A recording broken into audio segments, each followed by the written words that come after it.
ঘরে থাকা মাত্র কয়েকটি উপকরণ দিয়ে বানিয়ে ফেলুন দোকানের মতো জিলেপি। আর বিশ্বাস করুন, এইভাবে জিলেপি বানালে আপনার কিন্তু আর দোকানে জিলেপি খেতে মন করবে না। মাত্র 10 মিনিটে রেডি হয়ে যাবে একেবারে দোকানের মতো রেসিপি। আর এত সহজ যে জিলেপি বানানো, সেটা যদি না দেখেন এই ভিডিওটা বিশ্বাসই করতে পারবেন না। আর দেখুন, জিলেপি বানানোর জন্য কিন্তু সঠিক পরিমাণটা খুব জরুরি। তো চলুন, আজকে কিন্তু সেটাই শেয়ার করব আপনাদের সাথে। তো সঠিক পরিমাণ এবং পরিমাপ সহ কিভাবে জিলেপি বানালে একদম দোকানের মতো খাস্তা মুচমুচে জিলেপি রেডি হবে, চলুন দেখে নিই। আর যদি চান জিলেপিগুলো যদি এখন রসে সবটা না ডোবাতে চান, এটা কিন্তু যদি আপনি চান পরেও রসে ডুবিয়ে সার্ভ করতে পারেন। তো সেটাও কিভাবে হয় চলুন শেয়ার করে নিই। তো এখানে আমি পুরো 1 বাটি মতো দিয়েছি চিনি। আর পরিমাণটা শুনবেন ভালো করে। 1 বাটি চিনির জন্য আমি নিয়েছি এখানে 1 বাটির থেকে কিছুটা কম জল। আর এখানে ওটাকে ফুটতে দিয়ে দিলাম। আর আমি একটা পাত্রের মধ্যে এখানে 1 বাটি মতো নিয়ে নিলাম ময়দা। তার মধ্যে দিয়ে দেব 50 গ্রাম মতো টক দই। টক দইটা কিন্তু পরিমাণটা ঠিক রাখবেন। আর এখানে দেখুন, ওইদিকে যে ফুটতে দিয়েছিলাম চিনির রসটা, সেটাতে একটুখানি আমি কালার মিশিয়ে নেব, ফুড কালার। তবে এটা অপশনাল, আপনি চাইলে এটা স্কিপ করতে পারেন, কোনো অসুবিধা নেই। আর এটা দেওয়ার পর একটু ফুটতে লাগবে যখন, এর মধ্যে দিয়ে দেব আমি একটুখানি লেবুর রস। তো এবার রস রেডি হয়ে গেছে। এবার চলুন এটাকে ফেটিয়ে নিই ভালো করে।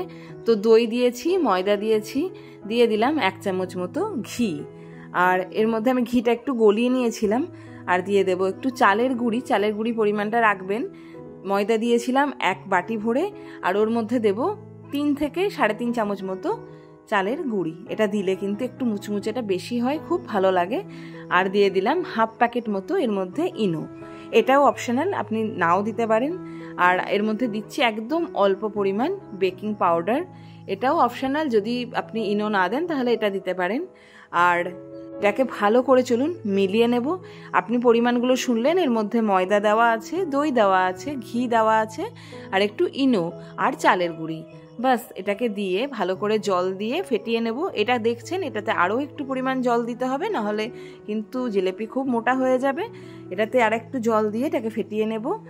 এর মধ্যে আমি ধরে নিচ্ছি, যদি ধরুন 2 বাটি মতো আপনি ময়দা নেন, তাহলে 2 বাটি কিন্তু জল নিতে হবে।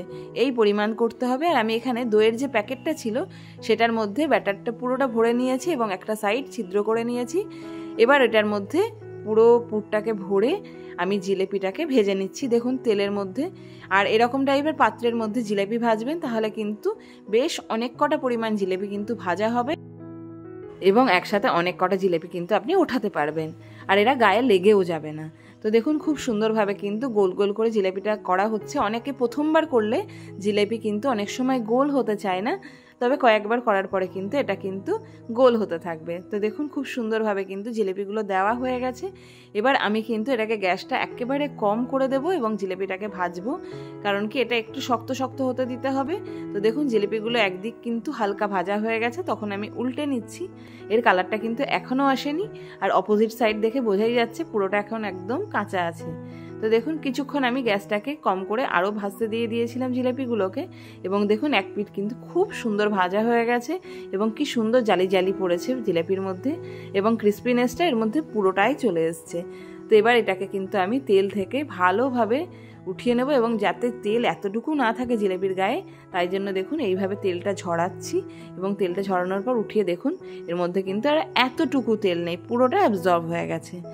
এবার দেখুন এটাকে আমি দেখাচ্ছি কতটা ক্রিস্পিনেস, আওয়াজটা দেখেই বুঝতে পারলেন। আর এখানে দেখুন রসটা বানিয়ে রেখেছি মিষ্টির। তো এর মধ্যে আমি দিয়ে দিচ্ছি ভেজে রাখা জিলেপিগুলোকে। এটাকে দেওয়ার পরে কিছুক্ষণ এক সাইড হওয়ার পরে আমি উল্টে দেবো, যাতে অপোজিট সাইডেও রস ঢুকে যায়। জিলেপিতে কিন্তু রস ঢোকাটা খুবই ইম্পর্টেন্ট।